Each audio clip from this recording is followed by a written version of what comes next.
नमस्कार दोस्तों, stock market studies में फिर से एक बार आपको बहुत बहुत स्वागत है। तो आज मैं फिर से आपके सामने कुछ इंपॉर्टेंट कंपनी के अपडेट्स लेके आया हूँ। तो इस वीडियो को लास्ट तक जरूर देखना और अभी तक अपने चैनल को सब्सक्राइब नहीं किया तो जरूर कर लेना कंटिन्यूसली इस तरीके से वीडियो और अपने अपडेट्स पाने के लिए। तो सबसे पहले मैं बात करूंगा टाटा पावर के बारे में। देखिए, टाटा पावर के ऊपर बहुत सारे जो प्रोजेक्ट है वो कंटिन्यूसली वो कंपनी एक्वायर करते रहे हैं। और साथ ही साथ टाटा पावर की एक खासियत मैं जरूर कहूंगा कि टाटा पावर एक टारगेट लेकर चलते हैं। आज टाटा पावर के ऊपर बहुत ज्यादा कर्जा भी आपको दिखेगा, करीबन 1.84% के आसपास। देखिए, इसका मार्केट कैप 81,000 करोड़ के आसपास है और कंपनी का जो कर्जा है वो करीबन 52,000 करोड़ के आसपास। तो इतना बड़ा कर्जा क्यों? क्योंकि देखिए, कंपनी अभी जिस तरीके से प्रोजेक्ट को एक्वायर कर रहा है और जिस तरीके से फ्यूचर का विजन के हिसाब से चल रहा है, तो उस प्रोजेक्ट को सबमिट करने के लिए, उस प्रोजेक्ट को कंप्लीट करने के लिए कंपनी का बहुत ज्यादा फंडिंग का जरूरत है। और इस फंडिंग की जरूरत के कारण ही कंपनी मार्केट से अच्छा खासा पैसा उठा रहा है। अभी एक चीज में ध्यान से आप इस चीज को देखना, कंपनी के जो प्रॉफिट एंड लॉस है वो इस बार कंपनी का टोटल प्रॉफिट कितना हुआ? 3,800 करोड़। चलो मान ही लेता हूँ 4,000 करोड़ के आसपास, क्योंकि अभी करंट जो ईयर चल रहा है वहाँ पे 4,000 करोड़ के आसपास प्रॉफिट दिखा रहा है। तो 4,000 करोड़ का प्रॉफिट यहाँ पे दिखा रहा है, जो प्रॉफिट कंपनी के लिए इन मतलब सफिशिएंट नहीं है। क्योंकि कंपनी के जो प्रोजेक्ट मिला इस बार, कितना प्रोजेक्ट मिला चलो वो भी आपको दिखा देता हूँ। कितना? 6,900 करोड़ के आसपास। तो सोचिए, जो कंपनी का 6,900 करोड़ के आसपास प्रोजेक्ट मिला और उस कंपनी के 4,000 करोड़ का प्रॉफिट हुआ, तो क्या वो कंपनी सस्टेन कर पाएंगे? क्या खुद के पैसे से काम कर पाएंगे? बिल्कुल नहीं ना। तो इसलिए कंपनी को पैसा उठाना पड़ा, क्योंकि कंपनी के देखिए रिजर्व भी है। हाँ, कंपनी रिजर्व को बेचकर तो बिजनेस नहीं करेंगे, वो रिजर्व को तब तब बेचेंगे जब कंपनी के बहुत ज्यादा जरूरत है उसका बोरिंग्स के कम करने के लिए, और भी कुछ बिजनेस को मतलब बहुत दिक्कत आया है, तब रिजर्व को बेचा जाता है। मान के चलिए, आपके कुछ बैंक अकाउंट्स में पैसा पड़े हुए हैं, अलग बैंक अकाउंट में, जो आपका बिजनेस के साथ रिलेटेड नहीं है। आपने जो बिजनेस से जो इनकम हुआ, कुछ पैसे अपने अलग बैंक में पैसा रखा, तो उस बैंक से पैसा तभी आप मतलब बाहर करेंगे जब इस बिजनेस में कुछ बड़ा सा दिक्कत आए कि आपका फंडिंग हाथ में नहीं है, तो इसीलिए तब आप उस बैंक से पैसा आप विथड्रॉ करेंगे। तो इसी तरीके से सिचुएशन यहाँ पे देखने को मिला है। अभी टाटा पावर ने एक बहुत बड़ा अनाउंसमेंट किया था कि कंपनी 1 लाख से भी ज्यादा चार्जिंग स्टेशन वो बनाने वाला है। और वो भी किसके ऊपर? It's also manufacturing solar roofs and जो प्लान्स है to build 1 lakh EV charging station by 2025। तो इसका मतलब 2025 के अंदर अंदर 2025 के अंदर अंदर कंपनी 1 लाख से भी ज्यादा चार्जिंग स्टेशन यहाँ पे ओपन करने वाला है। तो ये कंपनी के लिए एक बड़ा टारगेट है। उसके साथ साथ बहुत जगह पे कंपनी सोलर प्रोजेक्ट के ऊपर और ग्रीन प्रोजेक्ट के ऊपर कंपनी काम कर रहा है, जिसके चलते कंपनी का अपकमिंग टाइम्स में अच्छा खासा ग्रोथ होने का चांसेस है। अभी एक बात बता दूं, कंपनी का टोटल जो कैपेसिटी है, पावर कंजप्शन जो कैपेसिटी है, पावर जो कंपनी जनरेट कर रहे हैं, वो कितना? करीबन 13,985 मेगावाट का। तो सोचिए कितना बड़ा पावर कैपेसिटी वो जनरेट कर रहे हैं, जो actually thermal power, hydro power के माध्यम से, रेन्यूएबल पावर के माध्यम से, तो इस तरीके से प्रोजेक्ट के माध्यम से कंपनी कंप्लीट कर रहे है खुद को। तो कंपनी का जो क्वार्टरली रिजल्ट है वो अलग लेवल का रिजल्ट देखने को मिला। एक्सपेंस कंपनी का, सेल्स भी लगातार बढ़ते चले गए, कंपनी का एक्सपेंस भी कंपनी कंट्रोल में रखे है, और कंपनी का प्रॉफिट जो है वो लगातार बढ़ते चले जा रहे हैं। अभी क्वेश्चन आएगा, सर इतना ज्यादा सेल्स हुआ था, इतना कम एक्सपेंस हुआ था, फिर भी प्रॉफिट कम क्यों हो गया? क्योंकि एक बात को आपको ध्यान रखना है, कंपनी बहुत ज्यादा कर्जा लिया, इसके चलते कंपनी को अच्छा खासा इंटरेस्ट भी पेमेंट करना पड़ेगा। तो इस इंटरेस्ट पेमेंट करने के बाद कंपनी के हाथ में जो बचेगा उसमें कंपनी का डिप्रिसिएशन माइनस करना होगा, उसके बाद उसको टैक्स भी देना पड़ेगा। तो सब कुछ देने के बाद कंपनी का प्रॉफिटेबिलिटी हाथ में आएगा। तो इस कंपनी के बारे में एक ही बात कहूंगा कि कंपनी के ऊपर हर कोई इन्वेस्टमेंट करना चाहेंगे, हर कोई इन्वेस्टमेंट करके रखे है, क्योंकि इस कंपनी ने अच्छा खासा आपको रिटर्न जो दिया, करीबन 20% के ऊपर एवरेज आपको रिटर्न कंपनी जनरेट करके दी है। तो इस कंपनी के खासियत यही है कि कंपनी के ऊपर मैंने एक टेड भी लिया। वो टेड कुछ इस तरीके से बना, एक कप बना, उसके बाद एक हैंडल बना, और यहाँ पे कप विथ हैंडल को ब्रेकआउट भी है और यहाँ पे ब्रेकआउट सस्टेन भी हुए। तो मैंने इस कैंडल के ऊपर एंट्री लिया और मेरा जो टारगेट बनेगा वो टारगेट बनेगा, एक्चुअली देखा जाए तो मेरा टारगेट है 310 के ऊपर। तो 310 के ऊपर यहाँ पे टारगेट बनेगा, तो इस लेवल का टारगेट बनता है, तो ऑलमोस्ट 26% के आसपास टारगेट बन सकता है। तो मैं जरूर इसके ऊपर बुलिश हूँ। थोड़ा सा करेक्शन हो रहा है, मुझे लगता है रिट्रेसमेंट होगा, उसके बाद फिर से वापस जाएगा। हाँ, बहुत बार क्वेश्चन पूछा जाता है सर इस तरीके से ब्रेकआउट होने के बाद वापस क्यों आता है। देखिए एक चीज मैं आपको बता दूं, कभी ना स्टॉक डायरेक्टली रॉकेट की तरह भागेंगे नहीं। कभी कभी इस तरीके से रिट्रेसमेंट इसलिए होता है क्योंकि ये जो स्ट्रॉन्ग इसका रेजिस्टेंस था, देखिए ऐसे नहीं कि कंपनी इस लेवल को अचानक तोड़ दिया। यहाँ पे भी रेजिस्टेंस फेस किए, यहाँ पे भी किए, यहाँ पे भी किए, उस रेजिस्टेंस को फाइनली ब्रेक किया। तो ब्रेक करने के बाद ऊपर तो जा रहा है, तो कभी ना कभी उस रेजिस्टेंस को वो फेस करेंगे एज ए सपोर्ट के हिसाब से। यहाँ पे सपोर्ट बनेगा, उसके बाद फिर से वो रिवर्सल करेंगे। तो इस तरीके से सिचुएशन आपको ज्यादा से ज्यादा कंपनी में देखने को मिल जाएगा। नेक्स्ट जो कंपनी है जिसके बारे में बात करूँ उसका नाम है IEX। देखिए IEX के बारे में बात करूँ तो इंडियन एनर्जी एक्सचेंज जो है, इसके ऊपर कुछ दिनों से मुझे कमेंट्स आ रहा था कि सर IEX के ऊपर क्या अभी निवेश करना सही टाइम होगा। देखिए सही टाइम गलत टाइम मैं आपको नहीं बता पाऊंगा, मैं आपको एक चीज जरूर बता पाऊंगा। अच्छे कंपनी अगर आपको डिस्काउंट में मिले, ध्यान से इस बात को सुनना, अच्छे कंपनी अगर आपको डिस्काउंट में मिले तो उसका फायदा उठाना चाहिए। उस टाइम में आपको निवेश करना चाहिए। ऐसे नहीं कि शेयर भागते जा रहे टॉप लेवल में आपने बाई किया, बिल्कुल नहीं। शेयर करेक्शन हुए, परसेंटेज वाइज 10 to 15% करेक्शन हो गए, तब वहां पे एक बेस्ट अपॉर्चुनिटी मिलेगा। और भी 10% गिरे तो और भी एवरेज करना, तब एक बेस्ट अपॉर्चुनिटी आपको मिल जाएगा। तो इस कंपनी के बारे में एक ही बात कहूंगा कि शेयर में करेक्शन हुआ है जिसकी आप फायदा उठा सकते हैं। तो फायदा उठाएंगे कि नहीं उठाएंगे वो आपके हाथ में है। और मैं इस कंपनी के ऊपर बुलिश हमेशा इसीलिए रहता हूँ क्योंकि कंपनी पावर एक्सचेंज है।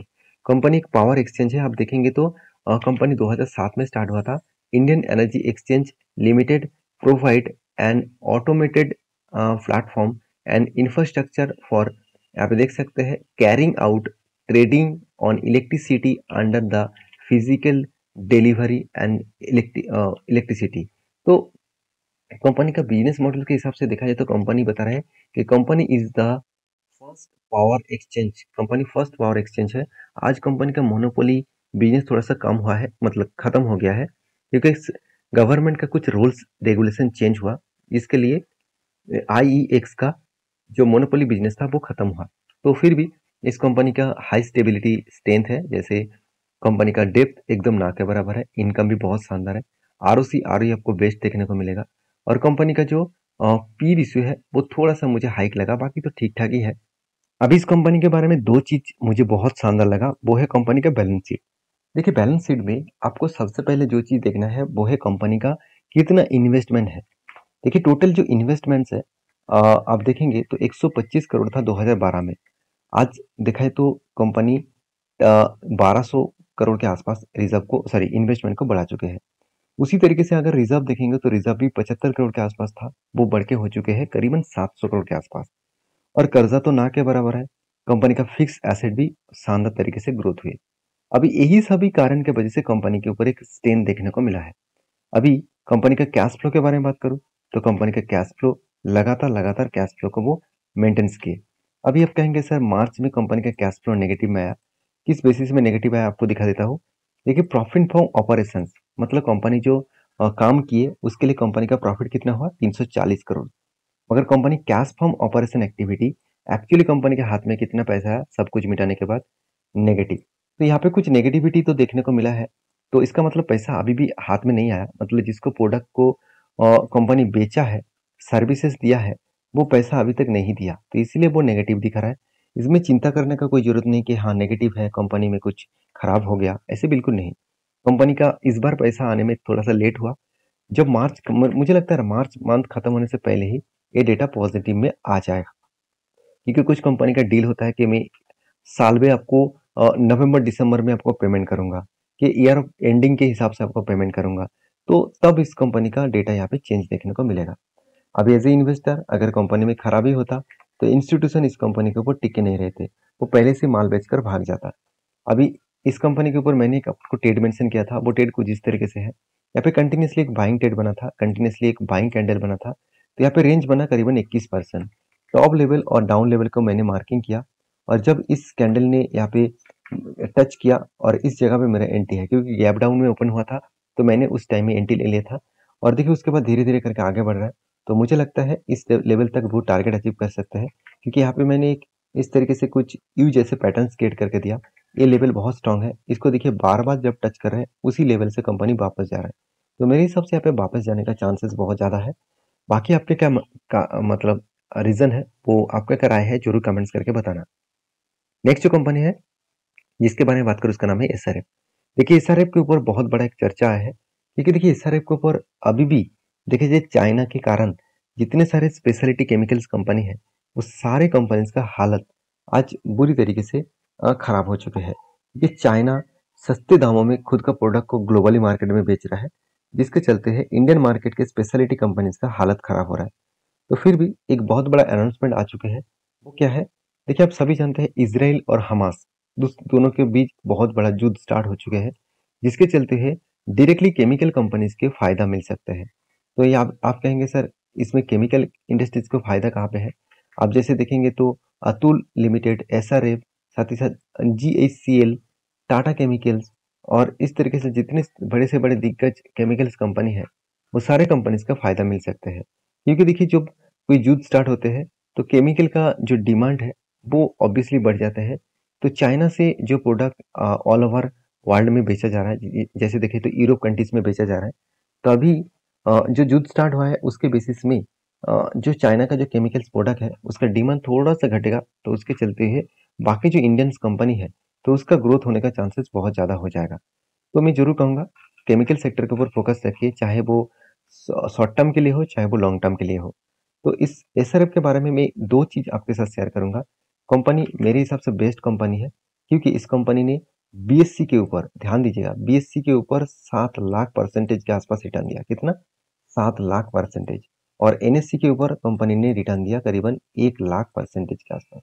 तो इतना बड़ा कंपनी रिटर्न दे चुके हैं, तो आप कहेंगे सर क्या फिर से इस कंपनी के ऊपर मल्टीपल का रिटर्न मिल सकते हैं? मेरे हिसाब से तो नहीं मिलेगा, क्योंकि कंपनी पहले ही करीबन 70,000 करोड़ के आसपास मार्केट कैप को बना चुके हैं। हाँ, अगर इस कंपनी 6,000 करोड़ का मार्केट कैप होता तो मैं आपको कह देता कि हाँ कंपनी फिर से आपको मल्टीपल का रिटर्न दे सकते हैं। तो अभी फिलहाल के लिए कंपनी आपको एवरेज रिटर्न अगर 15 से 20% दे तो भी बेस्ट रहेगा। तो मैं इस कंपनी के ऊपर लॉन्ग टर्म के लिए भी निवेश करके रखा हूँ, और जब जब ट्रेड बना तो मैं ट्रेड भी लिया हूँ। क्यों लिया? क्योंकि कंपनी का परफॉर्मेंस बहुत शानदार है, इनकम बहुत तगड़ा है, और कंपनी का आरओसी आरओई बेस्ड है, कर्जा भी सॉरी पी रेशियो भी ठीक ठाक है, कर्जा भी ना के बराबर है, और कंपनी के हाथ में कैश भी है, छोटा मोटा कैश है फिर भी कैश है। प्रोमोटर के पास अच्छा खासा होल्डिंग्स भी देखने को मिलेगा। अगर यही चीज को मैं क्वार्टर बेसिस आपको दिखा दूं तो कंपनी का क्वार्टरली रिजल्ट में अलग लेवल का प्रेजेंस देखने को मिलेगा। हाँ, इस बार कंपनी का सेल्स डाउन हुआ है, इसके पीछे एक ही कारण है, मैं कारण आपको समझा चुका हूँ कि चाइना के कारण ही केमिकल सेक्टर के ऊपर प्रेशराइज है। तो रॉ मटेरियल्स का प्रोडक्ट का प्राइस बढ़ जाना और चाइना के जो जो डोमिनेंट्स है, मतलब चाइना जिस तरीके से मार्केट को कैप्चर करके रखे है, जिसके चलते केमिकल इंडस्ट्रीज कंपनी का हालत थोड़ा सा बिगड़ चुके हैं। तो वो आज नहीं तो कल वो फिर से करेक्शन होंगे और फिर से वो ग्रोथ कर पाएंगे। तो इसलिए इन्वेस्टर भी देखिए इस कंपनी के ऊपर कंटिन्यूसली होल्डिंग को बढ़ाते जा रहा है। ऐसे नहीं कि वो होल्डिंग को डिक्लाइन कर रहा है, कंटिन्यूसली होल्डिंग को बढ़ाते जा रहे हैं, और मुझे लगता है इस तरीके से होल्डिंग्स बढ़ते जाएंगे तो कंपनी का ग्रोथ होने का चांसेस और भी बढ़ जाएगा। तो इस कंपनी के ऊपर मैं चार्ट पैटर्न के हिसाब से बात करूं तो एक लेवल मैंने आपको मेंशन किया था कि कंपनी एक बार बार बार एक ही रेंज को वो रिटेस्ट कर रहा है और बार बार एंटी हो रहा है। वो लेवल क्या है? यहाँ पे देखिए एक रेंज बना, यहाँ पे एक रेंज बना और यहाँ पे एक रेंज बना।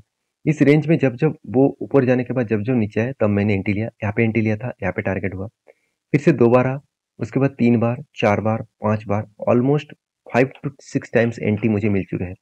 तो 7 टाइम मुझे एंटी फिर से मिला, तो इस जगह पे मैंने एंटी लिया और आपको मैंने वीडियो बनाकर शेयर भी किया था। और मैंने आपको ये बताया था कि जब इस अपर साइड में जाने के बाद इस लेवल को टच करेगा तो मैं कुछ क्वांटिटी यहाँ पे बेचूंगा। आप कहेंगे सर यहाँ पे क्वांटिटी क्यों बेचा? ध्यान से देखना इस चीज को कि कंपनी ये जो रेंज क्रिएट किया, स्ट्रांगली एक कंपनी के लिए रेजिस्टेंस है, क्योंकि जब जब इस रेजिस्टेंस को टच किया तब तब वो वापस आया, फिर से रेजिस्टेंस को टच किया फिर से वापस आया। तो मुझे लगता है इस रेजिस्टेंस को वो फॉलो करके ऊपर नहीं जा पा रहा है, तो इस रेजिस्टेंस को जब ब्रेकआउट करेगा तो एक बड़ा धमाका मिल सकता है। तो तब तक ब्रेक नहीं कर पाएंगे जब तक मार्केट में केमिकल्स प्रोडक्ट का डिमांड का थोड़ा सा चेंजिंग ना आए। तो फिलहाल के लिए मेरा एंट्री तो अभी कंटिन्यू है, तो मैं जरूर कहूंगा आप इस कंपनी के ऊपर स्टडी करके कुछ डिसीजन ले सकते हैं। और जब मैंने यहाँ पे एंट्री लिया था मैंने आपको टेलीग्राम में भी शेयर किया था, तो जाकर टेलीग्राम को चेकआउट कर सकते हैं। और इस तरीके से इन्फॉर्मेशन पाने के लिए आपको मेरे जो डिस्क्रिप्शन में जो लिंक दिया गया है डीमेट अकाउंट का, उस लिंक से आप अकाउंट ओपन करेंगे तो आपको एक्स्ट्रा बेनिफिट जरूर मिलेगा। तो नेक्स्ट जो कंपनी है जिसके बारे में बात करूँ उसका नाम है बीसीएल इंडस्ट्रीज लिमिटेड। देखिए बीसीएल इंडस्ट्रीज लिमिटेड देखा जाए तो एक एडिबल ऑयल कंपनी से, तो इस कंपनी ने कुछ खास परफॉर्मेंस दिखाया, एक अच्छा खासा जर्नी दिखाया। जो कंपनी का प्राइस था करीबन 290 के आसपास, वो कंपनी एक साल के अंदर अंदर, एक साल भी नहीं हुआ, तो करीबन 7 मंथ के आसपास आप बोल सकते हैं, 7 to 8 मंथ। तो उस टाइम के पीरियड के अंदर अंदर कंपनी आपका फंड डबल कर दिया। मतलब जितने लोगों ने निवेश करके रखे थे उसका फंड डबल कर दिया। इसलिए बोर्ड ने एक बहुत बड़ा अनाउंसमेंट किया स्प्लिट देने का। हर एक के बदले कंपनी आपको 10 शेयर स्प्लिट के हिसाब से देने वाले हैं। तो ये था कुछ कंपनीज के अपडेट। वीडियो अच्छा लगे तो प्लीज लाइक करना, दोस्तों के साथ शेयर भी करना। इस वीडियो टोटली एजुकेशन पर्पस में है, कोई भी मेरी तरफ से बाय एंड सेल का रिकमेंडेशन नहीं है। किसी भी कंपनी के ऊपर काम करना है तो प्लीज सोच समझ कर ही काम करिएगा। तो मिलते हैं नेक्स्ट वीडियो में, तब तक के लिए अच्छे से रहिए, अपने ख्याल रखिए, धन्यवाद।